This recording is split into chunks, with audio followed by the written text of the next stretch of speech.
Podcast Answer Man, episode number 276. Entertaining, educational, and encouraging content that makes a difference. This is GSPN.TV. Join the community.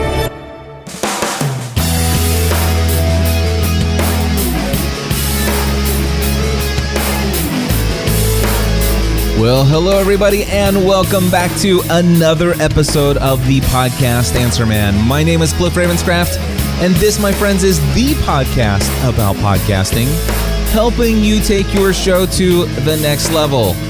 Whether you are a brand new podcaster, if you have been podcasting for many years, or you haven't quite gone over to learnhowtopodcast.com to get started with your own show, there's something we can all do to take what we're doing to the next level. That's right, my friends, and this week I had this brand new source of inspiration that seemingly came out of nowhere, but it's been building for quite some time, and it has everything to do with taking things for Podcast Answer Man, GSPN.TV, and everything that I'm doing in my business to a whole new level that, to be quite honest with you, and there's that whole to be quite honest with you, as if I'm not honest with you all the time.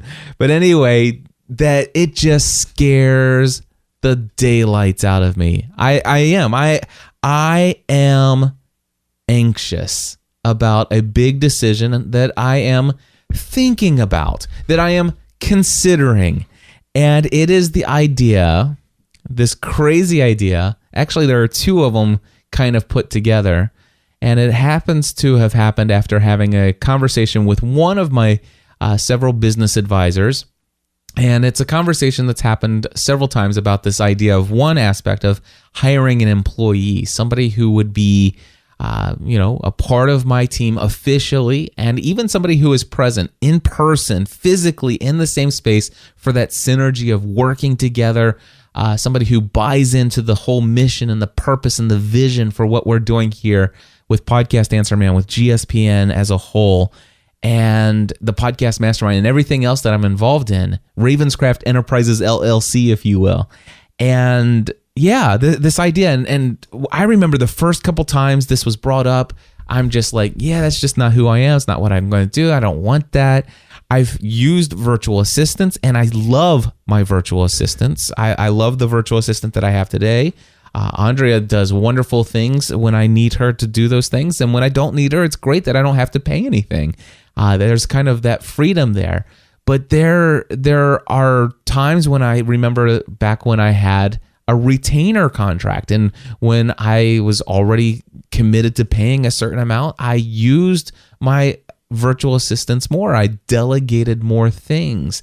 I probably got more things done, and I see myself kind of pulling back, and now that I don't have a retainer and not delegating as much as I used to. Anyway, so there's this idea of an employee, and that's one thing, and that's one thing that it's taken a long time to wrap my mind around, but I'm not opposed to it. Now, when would I hire my first official, in-person, physically present employee?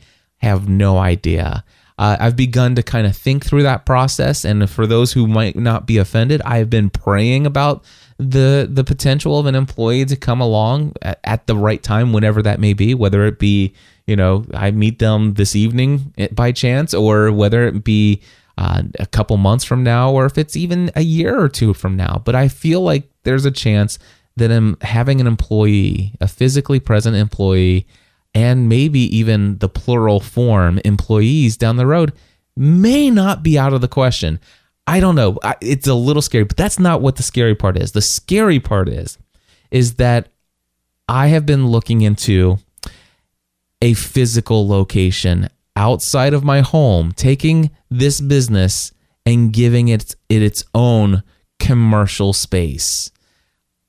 And that, my friends, is scary. And what's scary about it is the fact that, okay, it wasn't too big for me to think about the idea, of moving out of the house and actually moving my business into a place where I could go one place and do work and come another place and do family life.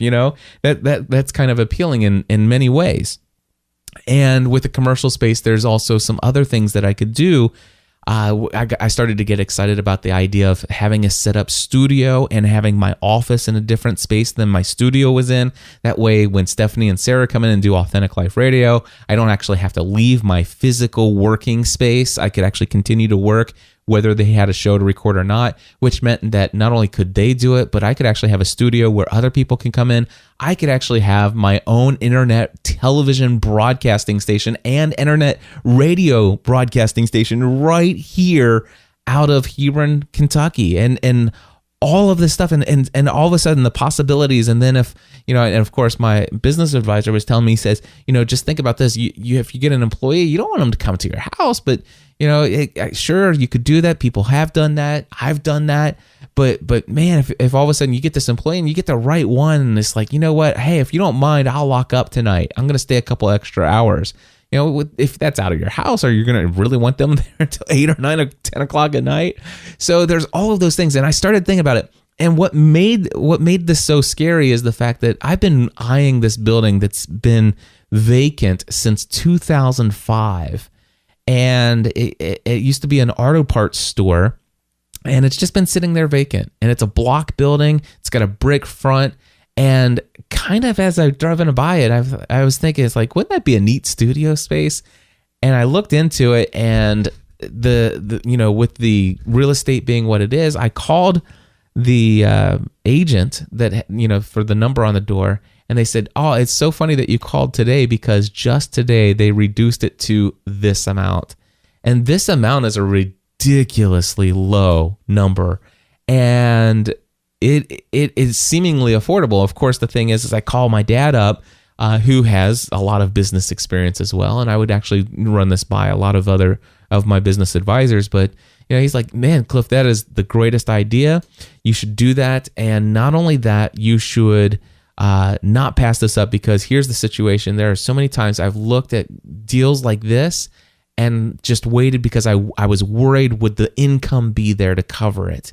And he says, I can't tell you the number of times where that real estate had doubled and tripled just over the course of 1 or 2 years. And man, he says, I think you're at a place where you could do it. And Stephanie's completely on board. And it's like, all of a sudden, I was hoping to have some voices out there that would say, Cliff, you need to hold back with this. Maybe are you sure you've got it? And stuff like that. And nobody's done that. And so all of a sudden there's this potential. He says, the only thing I would recommend that if it's I don't know, I think it was at $106,000 I think it was $106,000 for this prime commercial location, and I would own that building. He says, what I would recommend that you do is you would have no problem getting a loan for $300,000.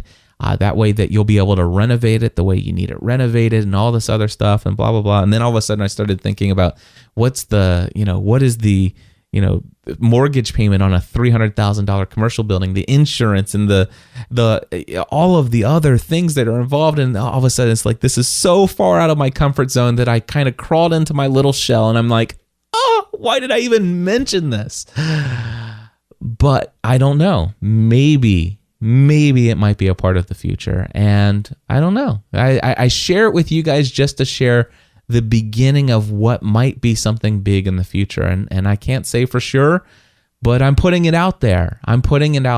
These are two things that I'm thinking of: a commercial space for an official GSPN.TV world headquarters, a studio space that, who knows, I might actually be doing some pretty exciting things in the future that are beyond what I dream. And of course, that's the thing. I think that there are bigger things that are going to be happening down the road that I haven't even dreamed of yet.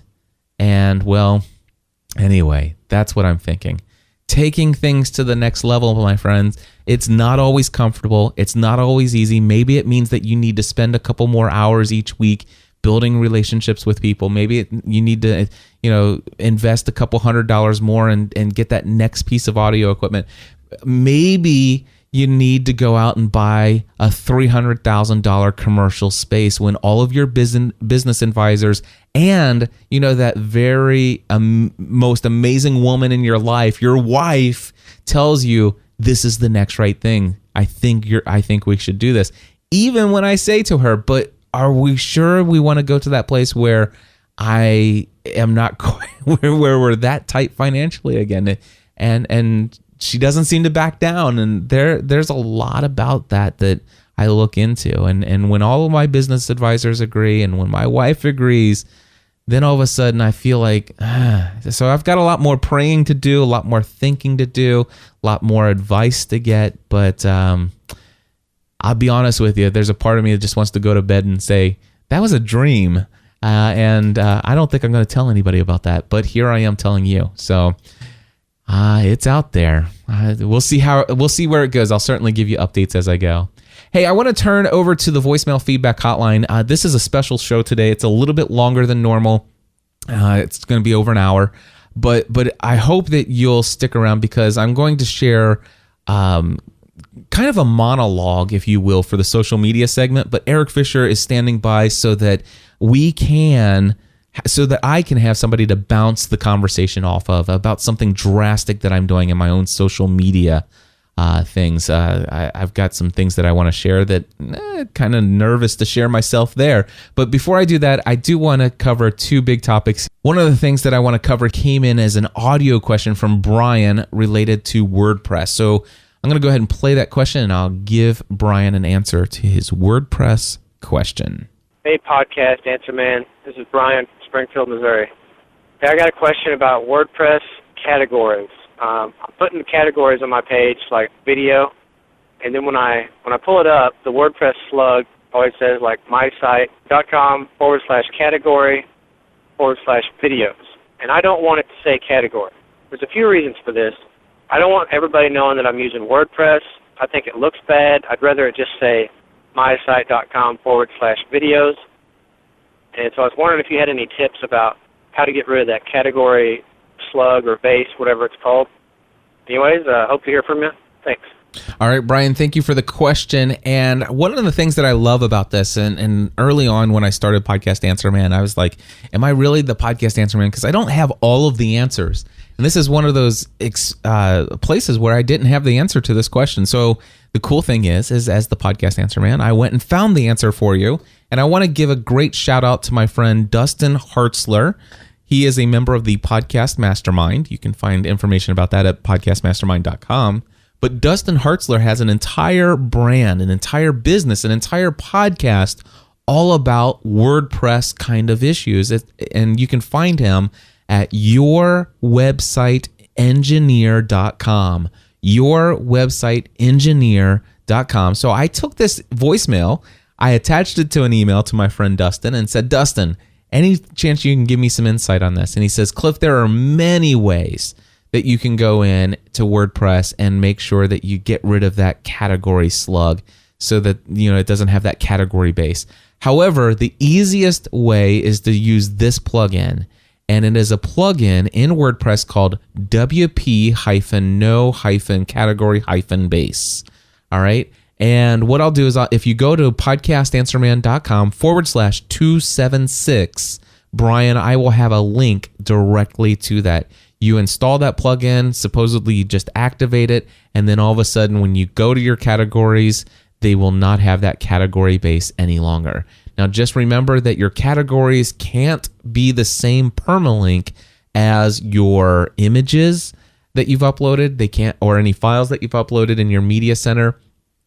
You can't have them be the same category listing as your pages, or the same slug as your pages, or any of the posts that you've done before. So kind of keep that in mind, but hopefully that helps you out. Now, normally, I only include questions from the community in Podcast Answer Man if they're called in on our voicemail feedback hotline. And the reason why is because I really don't like to read into a microphone. I'm kind of terrible at it, to be honest with you. So basically, I usually require that people call in or actually record in audio form their feedback for the show, asking a question for Podcast Answer Man. Today, I am going to make an exception, and I just wanted to share with you a comment, a question that was posted as a comment in a recent blog post that I put on podcastanswerman.com. And if you're not aware of this, there are times between episodes that I actually do blog posts. In fact, you can go to podcastanswerman.com/resurrection. This past week, I did a blog post asking the question, does podcasting need to have a comeback? Because somebody else said, well, I'll tell you what, if you want the full story, go to podcastanswerman.com/resurrection. In the comment section of that, Joan asked this question. She says, if somebody invites you to be a guest on their hour-long podcast and you don't know them, what criteria do you use to determine whether or not that might be an hour of wasted time or 1 hour very well spent? I get a fair number of invitations and sure would like to be able to vet these hosts before I say yes. And so, of course, as you might imagine, I respond to comments that are left on my site. So if you wanted to, you can go to podcastanswerman.com/276. And I'm sure after you hear the social media segment in a little bit, chances are you're going to want to leave some feedback. You're going to have some comments. And I encourage you to go to podcastanswerman.com/276 to leave them. Anyway, I responded and gave a couple of ideas. And I said, here's just a few things that I check out before I go accepting an invitation to be a guest on someone else's show. Number 1, do they have more than 10 episodes?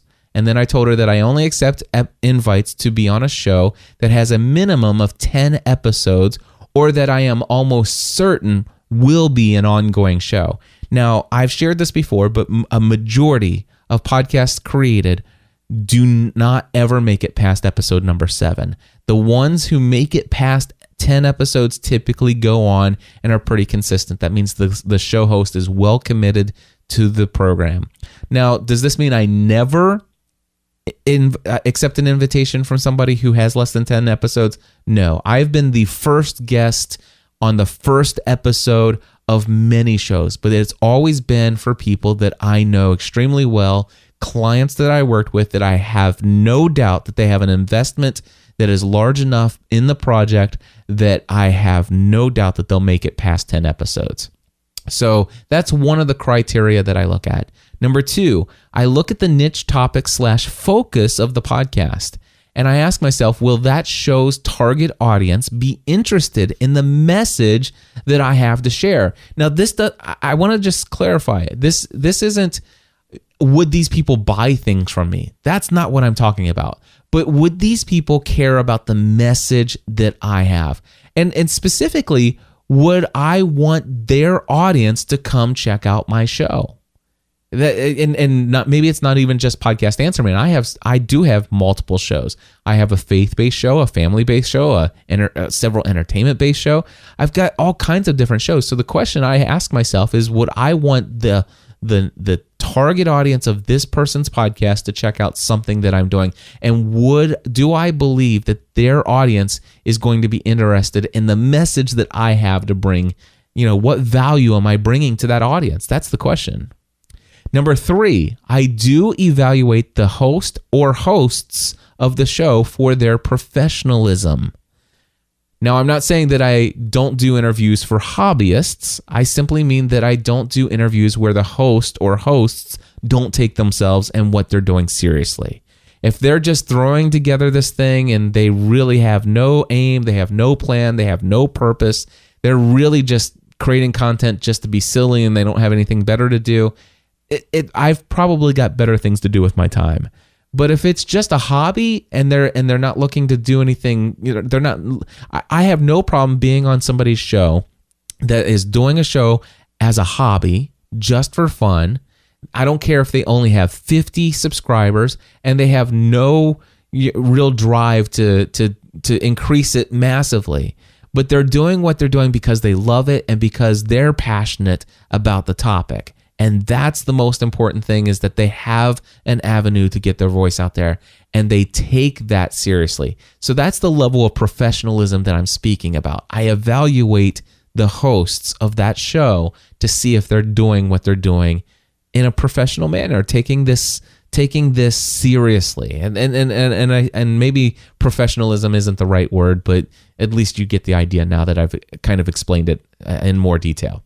So number 4, I evaluate the content of the show.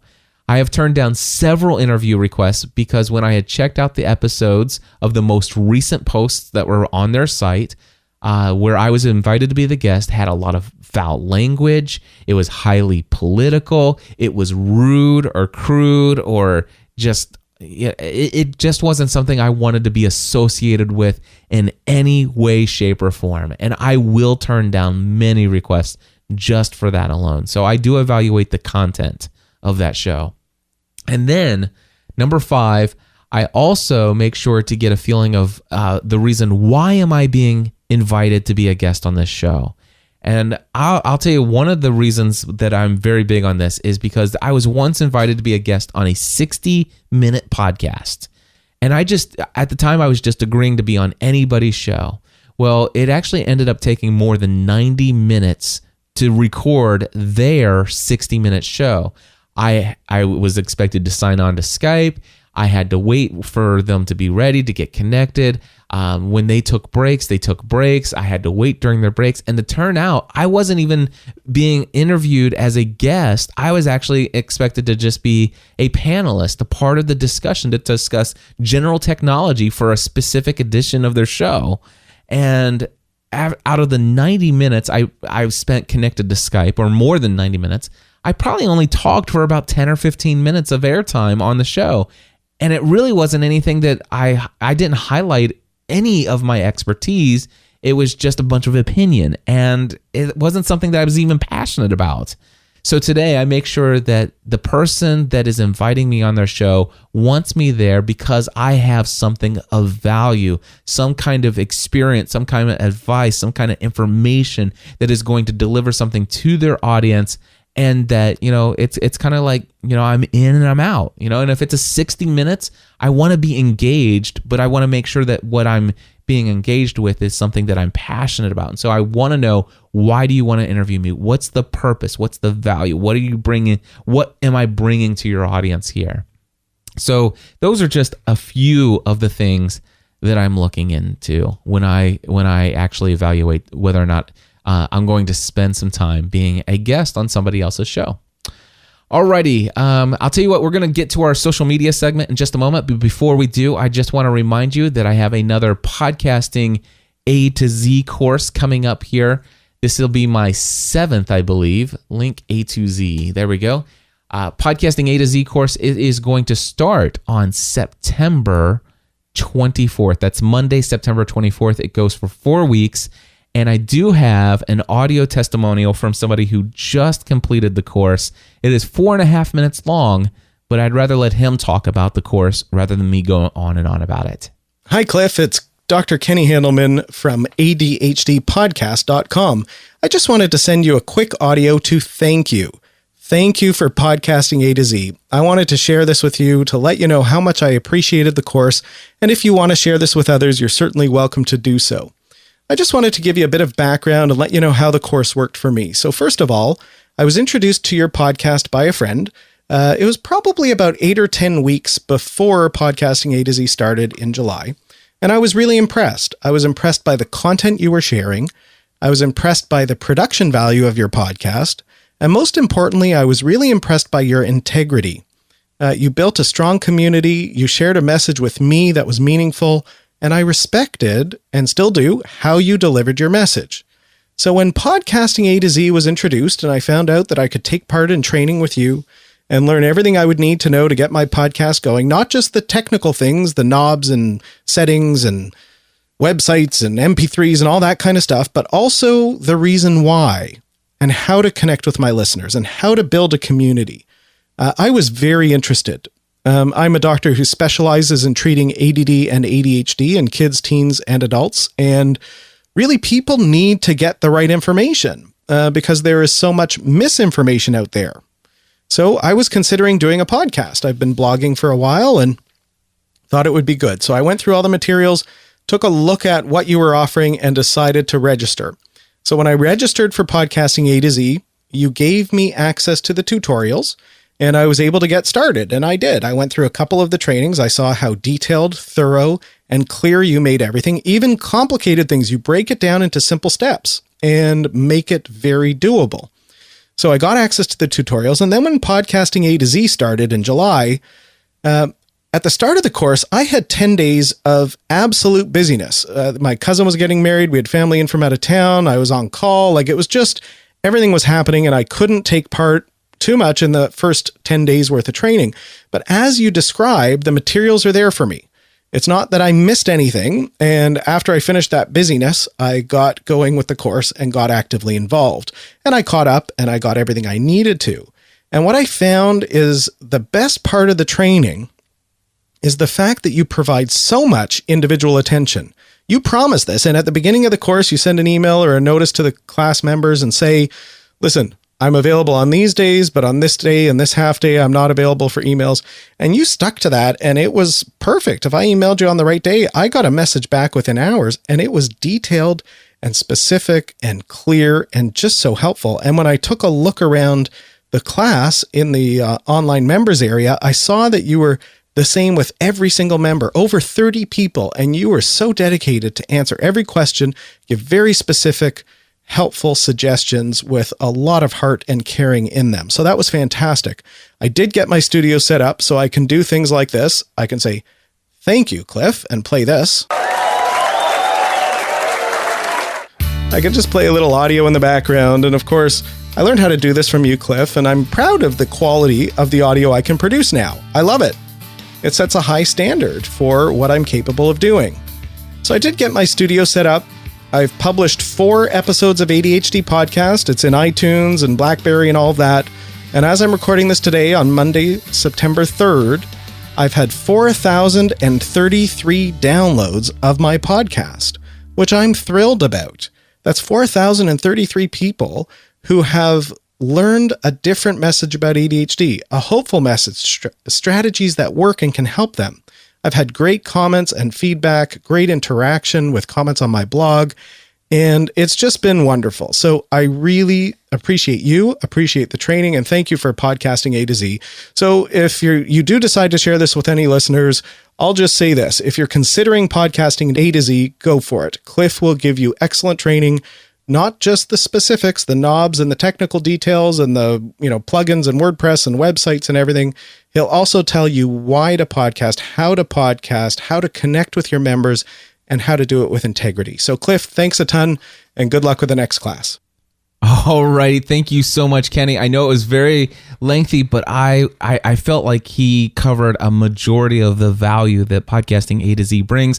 I won't say anything more. You can go over to podcastinga2z.com.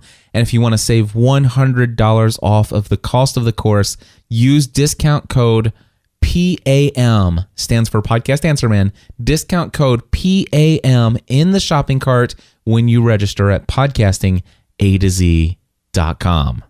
Well, my friends, we are going to be doing something a little bit different this week on the social media segment. I have on the line with me, who's been standing by patiently, Eric J. Fisher. Welcome back to the Podcast Answer Man Show. Thank you. Great to be here. This week, we have a topic that I wanted to bring up and kind of just discuss, just hash out the conversation. I don't know that I've actually had this conversation outside of thoughts in my mind. I've just kind of been processing things over the last several years. And in the last several months, I've been kind of thinking about doing something drastic with my Twitter account. You and I have had some conversations about how Twitter's changed some things with their APIs and their relationships with other people. And I made a drastic decision about the way that I am handling my social media accounts. Are you ready to have this conversation? It could be quite controversial. We're going to have that conversation. We're going to get inside your head, Cliff. Well, I am going to. What did you do? What did you do? What did I do? Well, obviously, I've been a huge fan of Twitter for many, many years. It's been my number one social network of choice.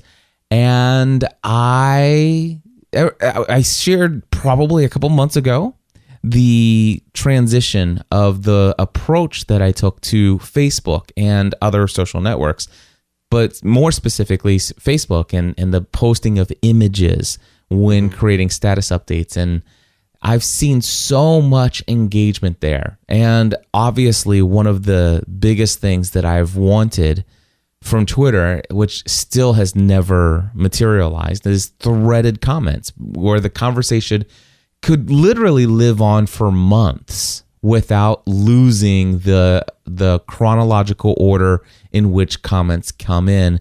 Now, Twitter's been doing some things. You can see how even in the web interface, they're threading those things out, but it's never lived up to what I've seen happen in Facebook. For example, there are pictures that I started posting like 2 months ago, and then all of a sudden somebody will be going through my timeline and they'll leave a comment.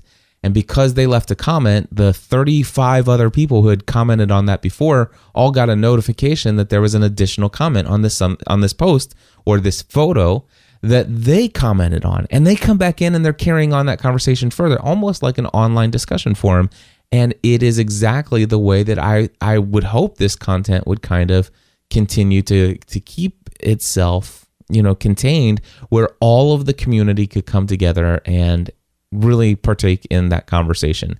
So, and you being the instigator of it, let me just say, is the fact that you might be too busy to keep jumping in there continually to keep it going, but other people getting those notification takes the weight of the carrying that conversation forward off of you.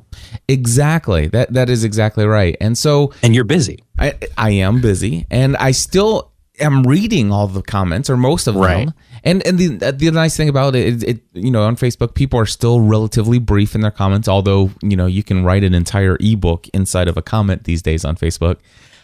Trust me, I know, because I've done it. You've done it. But here's the situation. I would say that probably about 6 weeks ago, my number one most favorite social network became Facebook. Wow.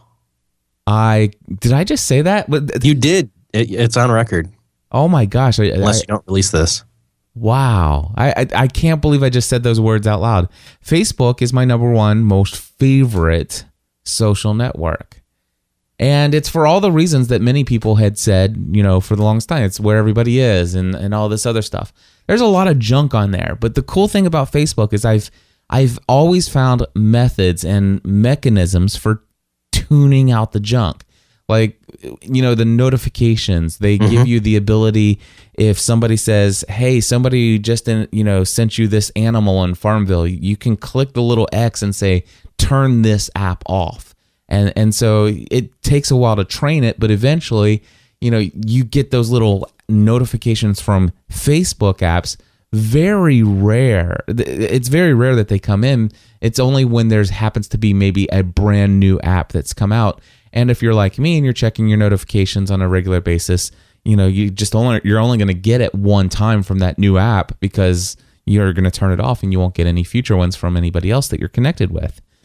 So, Facebook, it is where I find myself. If I unlinked my account, so Twitter is no longer feeding information to LinkedIn. Twitter is no longer feeding information to Facebook. So if I actually want to publish something, and I think that it's important enough that I want everybody everywhere that I'm connected to get, then I will, number one, go to Facebook and publish it there first. Number two, I go and publish it on Twitter. And number three, I go and publish it on LinkedIn. I don't, however, publish it to Google+. I'm not completely done with Google+. I still just have not been compelled to continue to move forward in that space. I know that as a business and SEO and search rankings and all that stuff, I should, some people might think that I should care more about that than I do. For right now, it's just not where I am. But, that's all right. But if there's a quick status update that I want to make, and I just want to get it out and put out for example, at the end of the night last night, I took and grabbed a screen grab of my Fitbit stats at the end of the day. I noticed that, I was posting my Fitbit running stats or my walking stats and my exercise I was letting that post to my Facebook account. And I would get a lot of likes and some comments along the way each day at the end of the day. And that was pretty cool. And so last night, I've actually transferred everything over to my Fitbit. You can read about it at gspn.tv/Fitbit if you want. But I switched everything over. So at the end of the night, I wanted to share how my day went, just give those stats, let people know that I'm physically active, and not just to say, hey, look at me, I'm so cool, but to inspire others. That's the whole purpose of me sharing that. And so I did a screen grab. I uploaded it as a photo to Facebook, and I left a little comment, and that was it. I was done. I did think, should I share that on Twitter? And I thought, no, I'm going to bed. And that was it.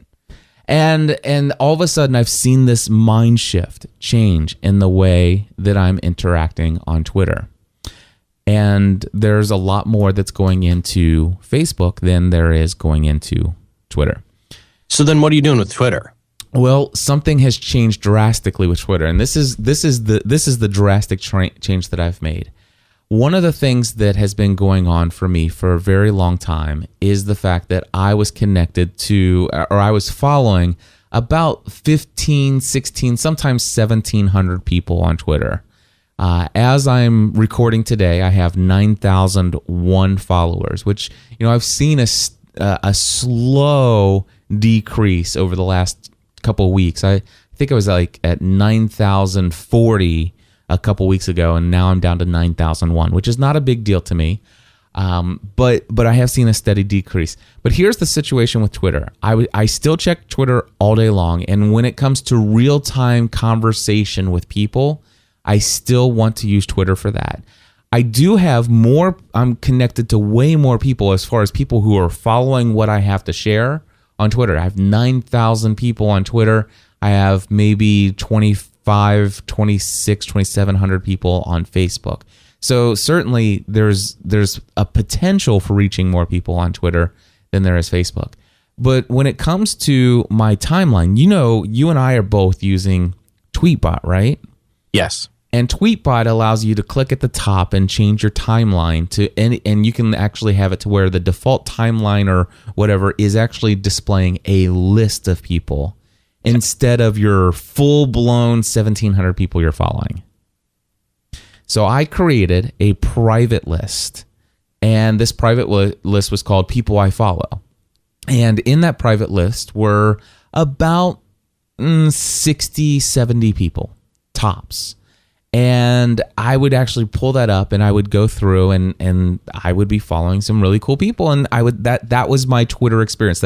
Those were the things, and if I wanted like more of a fire hose, and I had a lot of extra time, and well, the 50 or 60 or 70 people that I'm following in my private timeline was filled up, I would actually say, okay, let me go back to the original timeline and just see, a little bit more of what's been going on over the last 2 hours.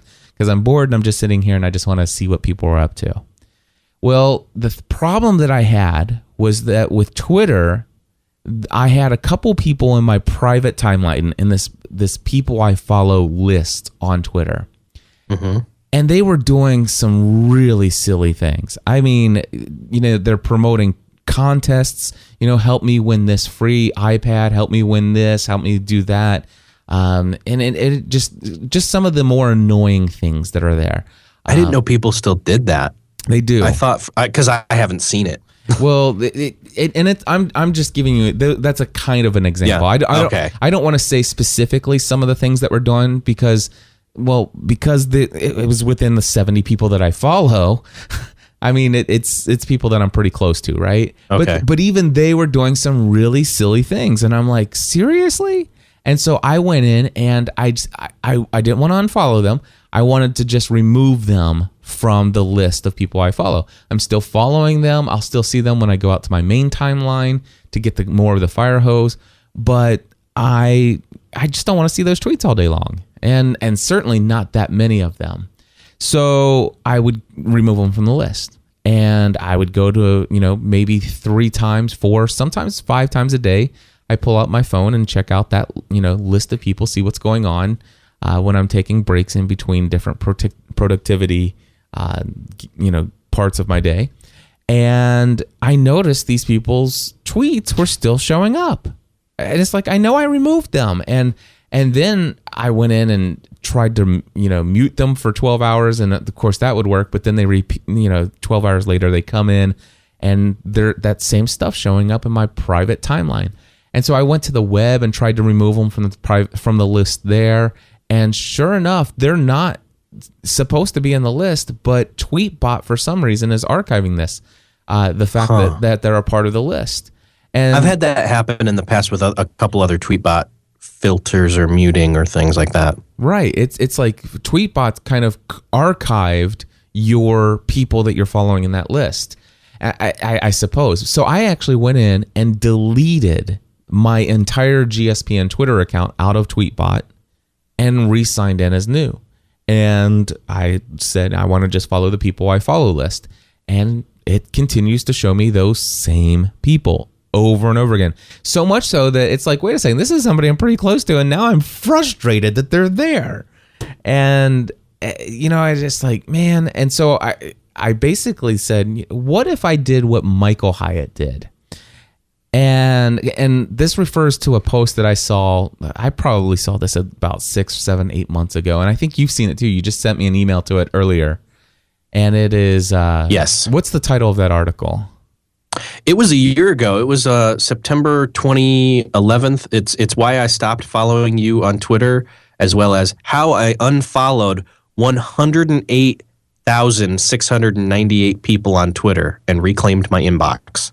Exactly. And the one that caught my attention is why I stopped following you on Twitter.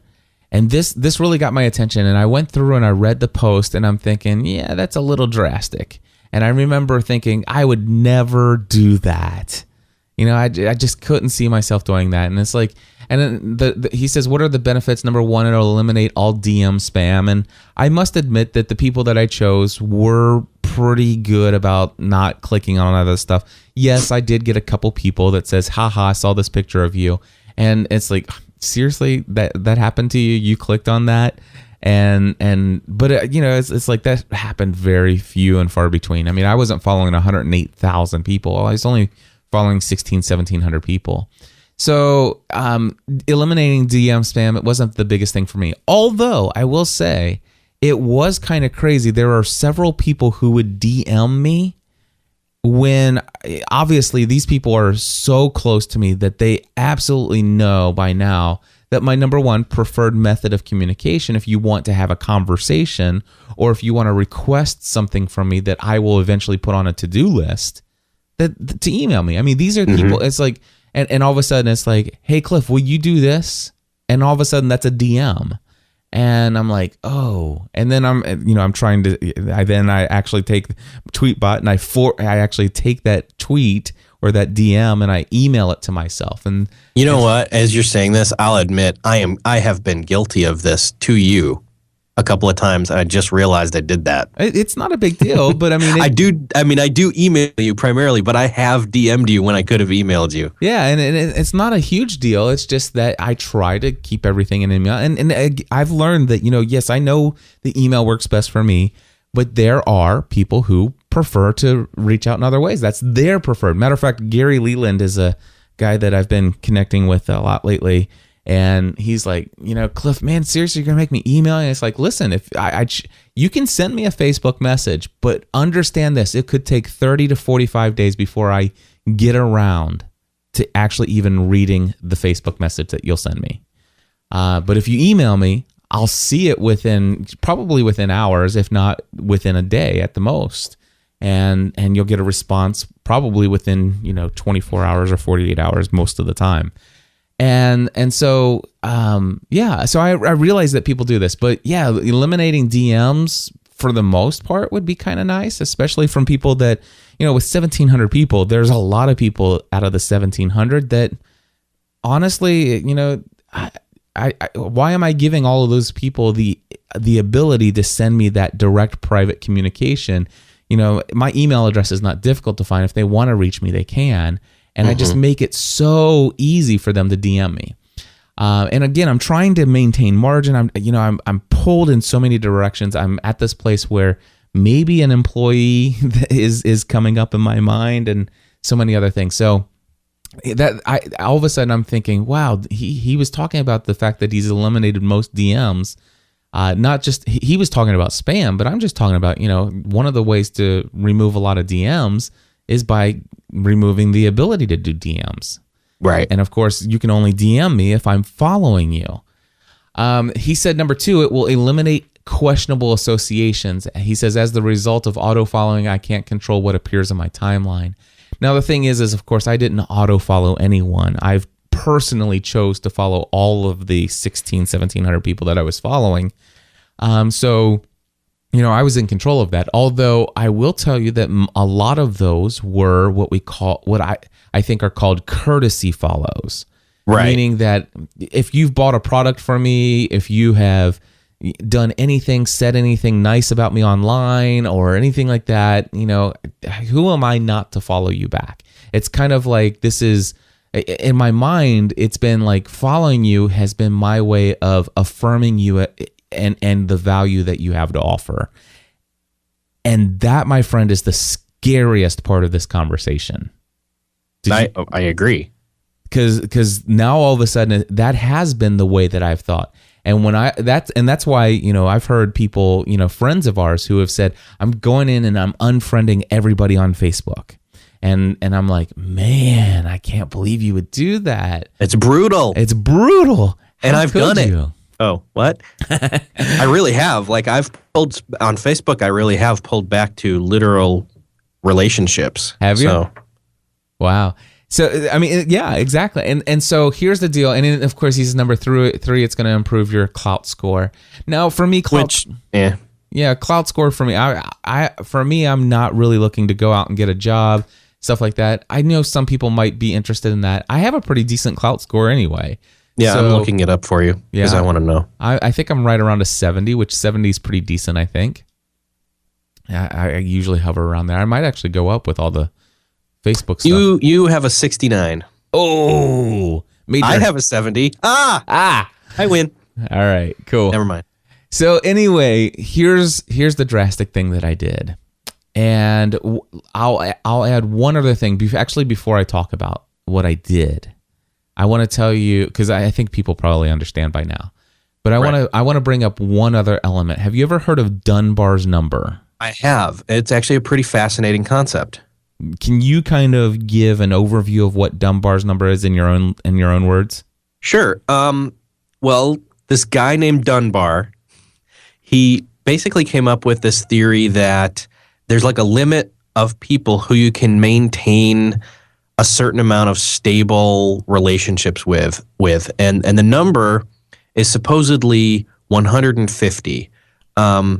There's also a range that some people say that it's like 100 to like 250 or something like that. So somewhere in that range. And so that's kind of, any more past that, and they're not really a relationship, I guess. Right. Exactly. And that's the thing, is it's this cognitive limit in our mind of the people who we can maintain stable social relationships with. And that for me was, and I heard this, I think it must have been The Tipping Point, or it must have been some other book by Malcolm Gladwell. Is the first time I heard about something. It was one of those books that he wrote. Outliers may have been. I don't know. That may have been it. Yep. Anyway, but it's this limit of the people where I can have stable interpersonal relationships, and where those interpersonal relationships, those real, authentic, genuine friendships can be maintained.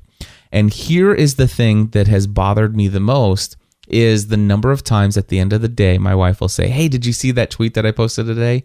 And I'm like, "No, I didn't." Oh. And I'm like, "So let me go look." And she's like, "Okay." And I said, "Well, just tell me what you said." No, you got to go see it. And I'm like, "Okay." So I look it up, and I'm like, "Man, I can't." And so I had a list called Family, but sometimes I forget to go and change my, list in Tweetbot over to the Family just to check in and make sure. And what I found is that my family, my daughter, my wife, and several other important friends, because I'm not on Twitter all day, every day, I don't go back and read every message that's ever been posted. a lot of it gets lost in the fray. And there's a lot of valuable stuff that my wife is sharing. And that's an important interpersonal social relationship. I don't know if you know that or not, but I would say that your wife and then your kids are the closest ring in the circle of trust. Exactly.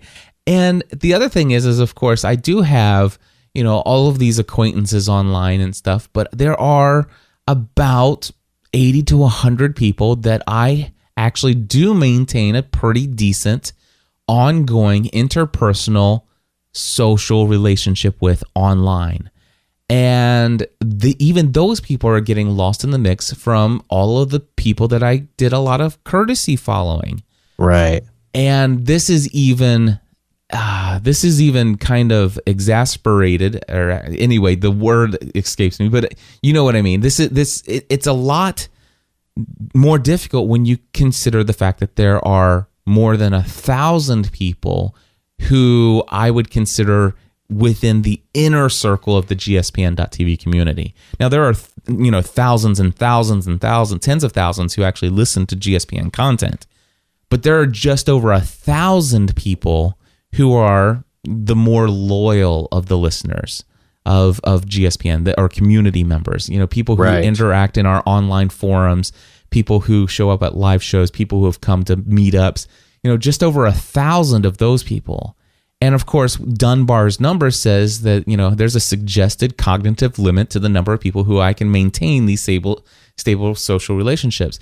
So I can't be that person. Now, one of the things that I am working on with you and with Jeff Gentry and some other people within the GSPN community is this next level of what we're going to do with the GSPN community, and that is where we're going to have community leaders and stuff like that. And we'll talk about that another time. But what I've determined is that I really need to think about, when it comes to my checking in on Twitter all day, every day, why don't I check on the people that I really need to know more information about? So what I did, Eric, if I go to Twitter right now and I look, I am only following 85 people. Wow. That's it. That's lower than I thought it would be. Yeah. It is 85 people is all that I'm following. And that was very scary, that because I obviously dropped a lot of people that I was following. Now, here's what I can tell you is what criteria did I add when I chose the 85 people? And by the way, I wanted a number that was within the Dunbar number. That was definitely my intention, is to stay within a Dunbar number. So 80, I basically figured if I went under 100, I could grow as I went forward and add new people. And what I realize is when I'm following someone, what that means is I actually do care about what they had for lunch, or what movie they went and saw, or what product or service they're promoting, or what blog posts they're reading, what makes them excited, what makes them, anxious about tomorrow. Those kinds of things. The people that I'm following are people that I am closely related to, or there are a few people that I'm not closely related to, but they're very much people that I follow and that inspire me in the things that they're doing. And of course, obviously, I have 40 members of the Podcast Mastermind. Most all of the Podcast Mastermind members are there. The only ones that I can't think of are the ones who are not on Twitter. And then there's my family. And there are some key community leaders within the GSPN.TV community. And that makes up my list. And a couple other people that I'm very much connected to, have some close connected personal relationships. So that's what I did. 85 people is all that I'm following. And as a result of this, I haven't lost 1,000 yet, but I am losing people just because there are some people who have this set up to where, automatically unfollow people who unfollow me. Yeah, there are people who have it set up to some kind of a mechanism. I don't know. I don't even want to know, but I know it exists where, hey, if they unfollow me, automatically unfollow them. Not to mention people who pay attention to who unfollows them, and I used to be one of those, but I am not anymore, that they look to see who unfollowed me, and they look and say, okay, and then they manually unfollow them. Not to mention residually, you're going to come down the line, people who courtesy followed you back or the other way around or something. Yeah. And then they will unfollow. However, again, does that really matter? Well, if you're really, I mean, I guess what I'm saying is I don't think that it necessarily matters per se, because what I assume is going to happen here is you're doing this purposefully to strengthen the prioritized relationships.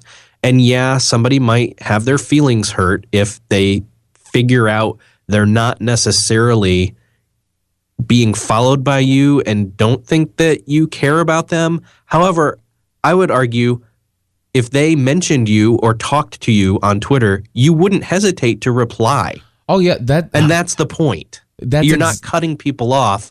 You're just prioritizing. That is exactly it. Matter of fact, yesterday I probably sent out 30 different @replies to people, and I send out depends. Some days I'm hardly on Twitter at all, but most days when I'm on Twitter, heck yeah, if anybody mentions me, I'm going to respond, or most everybody. There are some days when I get more than 60 @replies. But most everybody. Yesterday was a perfect example of this. I tweeted some things that I thought about the new iPhone and stuff like that, and people were like, "Hey, but did you think about this? What about this? What about that?" And I'm having these and literally having ongoing, real-time conversations with people on Twitter that I'm not even following. Right. But they're following me, and they're responding to something that I posted, and I'm able to have that same interaction. My unfollowing them has not hindered our ability to have a conversation. The only thing that it's done is two things. Number one, it does not throw their status updates automatically into my timeline if it's not a direct mention to or an @reply to me. And number two, it's removed their ability to send me a direct message. And by the way, my email address is cliff@podcastanswerman.com. Anybody can email me anytime. And that's a more robust private messaging system. Absolutely. And in fact, it gives you the ability to send me more than 140 characters. But the thing is that this is what I've chosen to do. And now here's the thing. So as you said, I'm able to have these continued ongoing conversations. But if you were to go to twitter.com/GSPN, and then on the left-hand side, click on list, you'll see that I have a list for the Podcast Mastermind. You'll see that you won't see that I have a list for my family members because it's private. Yeah. But then you will see that I have a list for GSPN community members. And it has 398 members that I know that are on Twitter. And the rest of the people, all I need to know is, are they a member of the GSPN community? And if you are a member of the GSPN community and you find that you're not on this list, and by the way, GSPN community members, Podcast Answer Man community members are also a part of the GSPN community. Podcast Answer Man is part of the Generally Speaking Production Network as well. So if you find that you're not on that GSPN communities members list, then let me know. I'll add you on. Just hit @reply. Hey, Cliff, I'm a member of the community. I'd love to be on that list. And I'll put it on there. But here's the situation. What I love about this is that I can still go to the list of GSPN community members when I want to. Just like before, I told you I could go to the big stream if I want to. But instead of a big stream having 1,700 members, of all these courtesy follows, now I've only got, when I'm looking at my main timeline, there's only 85 people. And when I'm looking at the GSPN community members, I'm looking at those 398 people. And then as I want, I can add additional lists. Like, for example, I remember we went to PodCamp Boston 5. And we were using tools to follow everybody that was there. I remember. And today, I can tell you right now what I would love to do. I would love to actually create myself, and I would actually create these probably, I don't know, maybe public lists. I would actually call it, let's just say, NMX12. Let's just say I'm going to create, twitter.com/GSPN/list NMX12. So everybody that I meet at NMX12, I'll just add them to that list. Mm-hmm. And that way they're not automatically showing up in my timelines. But anytime I want to say, hey, I wonder what's going on with all those people that I met at NMX New Media Expo in January 2012, I can click on that list. I can follow. Anyway, that's why I'm not following all the people that I used to follow. And I will tell you this. I had somebody who was on Twitter and they said, Cliff, or at GSPN, I'm still waiting for you to follow me. Now, this actually happened the day after I stopped following everybody. And I wrote back, and by the way, I clicked through to the user ID. I read the person. I recognized the name. This is somebody who had recently purchased some products from me. I knew I had an email conversation or two. And this person writes and said, hey, I'm waiting for you to follow me on Twitter. And in a way, I feel like that person is saying, I'm waiting for you to validate my value on Twitter by a follow from you. It would mean a lot to me. And I still kind of sense that is a reality. But at the same time, I click through to the person's ID, and I won't give any indication of who it is other than the fact that I looked, and the Twitter ID happens to be something that is very much sports related. I read the bio, and the bio isn't limited to sports. But what I did is I looked at the most recent 40 tweets that were not at replies, and almost all of them were sports topics. And I wrote back and I said, at so-and-so, I hate to say this, but unfortunately I don't have a single sports bone in my body. And this person writes back, at GSPN, hey, but my show isn't just about sports. It's about entertainment. It's about this and it's about that. And I know that you're interested in those things. And I also bought digital products from you. Almost like, now you have to follow me. And then I wrote back and I said, listen, I've just found you on Facebook. I've sent a friend request to you over there. I'd love to connect with you. You're also, I've just made sure to add you into the GSPN community list. So I'll have you there. And at this time, I'm very, very judicious about the number of people that I follow on Twitter. And I wonder how much this will damage my ability to connect and continue to have that kind of free-flowing relationship with people.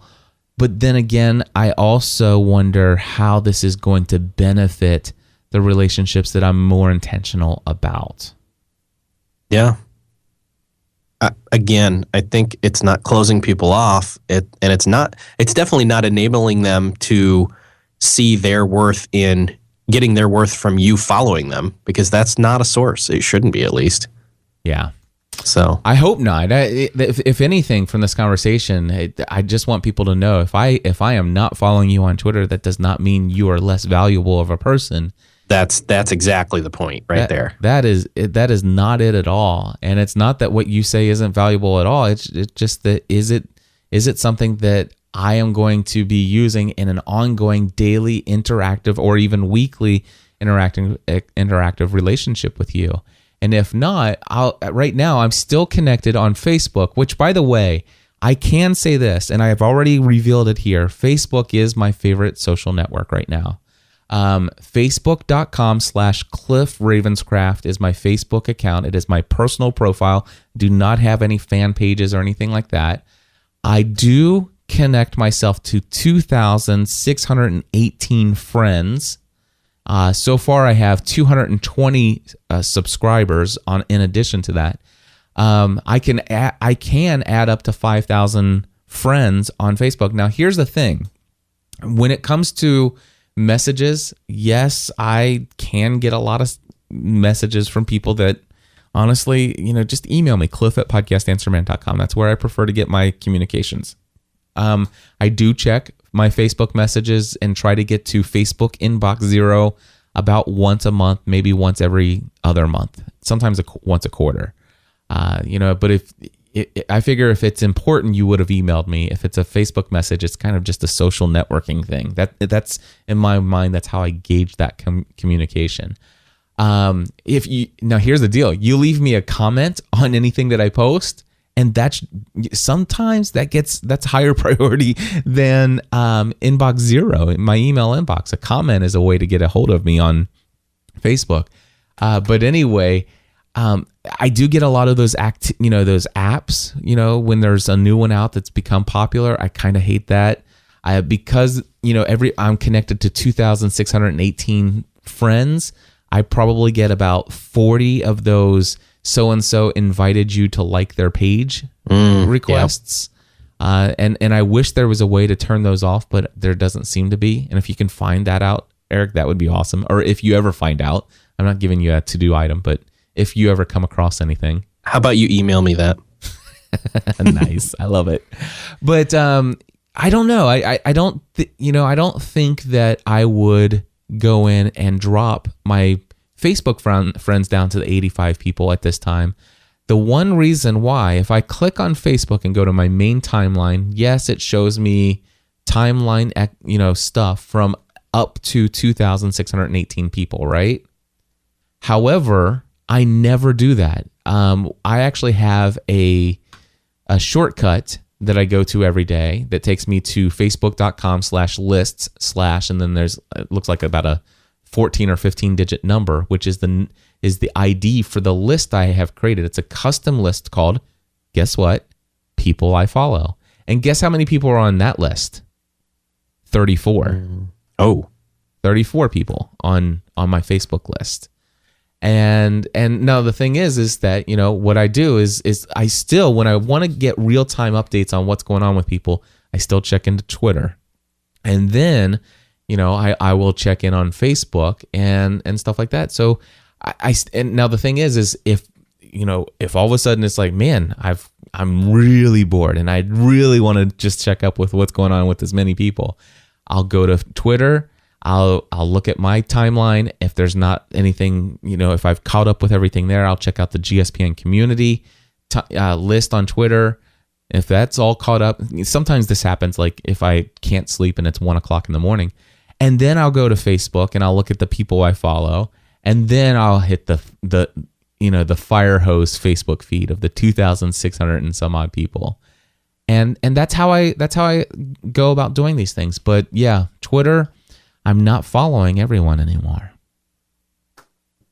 Well, we'll see how this goes. I mean, again, I think you're going to probably report back that you're actually able to engage more and have more time for Twitter because you've pared it down and made it much more of a useful tool. Yeah. Well, I don't know that I will have more time for Twitter because I'm not looking for more time for Twitter. Interestingly enough, you'll be wasting less time on Twitter, is what I'm saying. So then when you do use it, it will be productive time on Twitter. Twitter has become more enjoyable for real time. It's almost like group texting to me is what Twitter is like for me now. It is a real time public, instant communication with people. That's what Twitter has become for me, and I kind of like it for that. And I love that it's just a few people and yeah, it's there. But you know what? It's not where I go to publish a ton of information. In fact, you and I were talking. I still have my GSPN_extreme account. Right. And I love that. Matter of fact, that account, it follows, I think it only follows like 2 or 3 people. But GSPN_extreme, what I'll do is on my main GSPN account, if I'm getting ready to do some excessive tweeting, I'll say, hey guys, if anybody's interested, I'll be excessively tweeting at GSPN_extreme. And that's when I'm planning on sending, more than 10 tweets per hour. And so I did that during the Apple keynote. I that way the people who are following me, I mean, I've got 9,000 people right now that are following me on my main GSPN Twitter account, and I don't want to bother those people with a ton of excessive tweeting. I want the tweets that I do put on Twitter to count. And so if I post something on Twitter, I posted it because I felt that it was valuable enough information on my main Twitter account. GSPN _extreme, not so much. Warning ahead of time. Read the bio. That's all I got to say. But when it comes to Facebook, I'm posting more stuff there, and that's where I'm seeing the greatest return on my social media investment. And that I can't believe I just said that again, but it's true. It is. I have fallen less in love with Twitter, but now that I've actually gone in and followed the Dunbar principle when it comes to the number of people that I follow, I feel that Twitter is thinner, lighter, and more fun than it has been in a long time. So there you go. That's my thoughts. Nice. Awesome. Well, Eric, you're going to take the next week off. Is that right? That's right. Going to the Quitter conference, huh? I am. I just want to say that I have been loving your Beyond the To-Do List podcast. Thank you.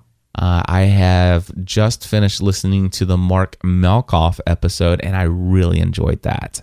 I just interviewed his wife for her perspective on everything he said. So that's another fun episode. That's awesome. And I know that you got Michael Hyatt, Andy Traub, Justin Lucas Savage, I believe, as well. Mm-hmm.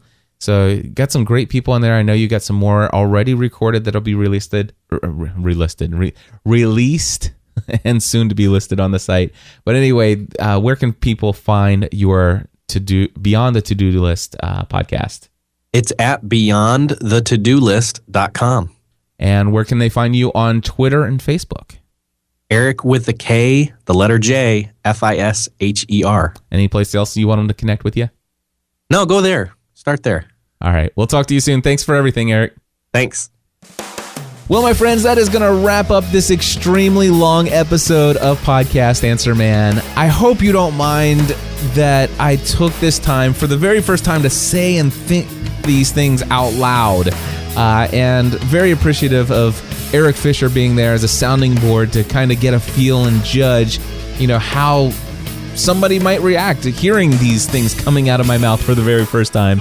Anyway, I'm sure, as I said before, that you will probably have some comments that you want to share. I encourage you to do so. Come on over to podcastanswerman.com/276. podcastanswerman.com/276. Leave your comments, your thoughts. How do you handle your relationships online? Have you made any radical changes from when you first started using social media? I want to hear about it in the comment section. I'll engage with you in conversation there. Hey, want to say real quickly, New Media Expo coming up in January. I don't have a registration link for you yet. That'll be coming very soon. I mean, you could go to newmediaexpo.com and sign up. They have some other things, but I know many of you have been asking for affiliate links and stuff like that. That'll be coming out probably within the next couple of weeks, so I'll get you updates on that. I am finished with putting all but 3 sessions together, so we have a lot of announcements that'll be coming out soon as far as what speakers are going to be at podcast or on the podcasting track for New Media Expo, so I'm excited about that. And just stay tuned to Podcast Answer Man. I'll have more details about that coming out very soon. Hey, real quickly, I want to say thank you to those of you who have been using my Bluehost affiliate link. I really appreciate it. And here are a couple of the more recent folks who have signed up using Bluehost. It is homemexicanrestaurant.com, salisburysd.us, salisburysd.us, allrite, W-R-I-T-E, -already.com, and networkmarketingconcept.com. I'll have links to all of this in the show notes if you guys want to see what people are doing there. Of course, I don't necessarily endorse everything that I am sharing in these links. I just want to say thank you and acknowledge that many people are out there using my Bluehost affiliate link, and of course I do get a very generous commission. If you want to hear my entire thoughts on hosting, head over to podcastanswerman.com/hosting. Anyway, I will be back again with another episode next week, and until then, If you haven't done so already, I encourage you to go over to podcastinga2z.com. And don't forget, if you want to save $100 and get immediate access to all of the tutorials ahead of time, use promo code PAM in the shopping cart. We'll talk to you then next week. All right. God bless you all. I'm out of here. Whew. Another show is in the can. Bye-bye.